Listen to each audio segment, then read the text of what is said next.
మాల్టాలో construction ఎప్పుడు కూడా ఎవరికైనా చెప్పచ్చండి. ఎందుకంటే ఏ ఫీల్డ్ అయినా మాల్టాలో కొంచెం తగ్గడం పెరగడం ఉంటుంది, కానీ కన్స్ట్రక్షన్ మటుకు ఎప్పుడు ఎవర్ గ్రీన్గానే ఉంటుంది. నేను వచ్చిన 2 ఏళ్లకి ఇప్పటికీ కన్స్ట్రక్షన్ ఫీల్డ్లో చాలా బాగా డెవలప్ అయింది. అలాగే వర్కర్స్ కూడా వాళ్ళు ఇంకా కావాలని అడుగుతున్నారు. సో వర్కర్ షార్టేజ్ కూడా బాగా ఎక్కువ ఉంది. మీరు చూస్తున్నారు కదా, అక్కడ ఎక్విప్మెంట్స్ అంతా కూడా మిషనరీతో నడిపిస్తున్నారు. వర్కర్స్ అయితే తక్కువ మందే ఉన్నారు. సో తొందరగా పని అవ్వడం కావాలి వీళ్ళకి. సో ఇప్పుడు ఆల్రెడీ వర్షం పడుతుంది. వర్షం పడినా కానీ వర్క్ ఆపలేదు, వాళ్ళు కంటిన్యూ చేస్తున్నారు ఆ బురదలోని. సో తొందరగా కంప్లీట్ చేసుకొని మళ్ళీ కొత్త ప్రాజెక్ట్ తీసుకోవడం కోసం వాళ్ళకి వర్కర్స్ అయితే బాగా నీడ్ ఉంది.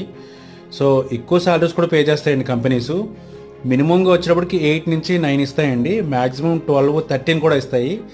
అలాగే క్రెయిన్ నడిపే వాళ్ళకి అయితే కనుక 14 యూరోస్ కూడా ఇస్తారని విన్నాను.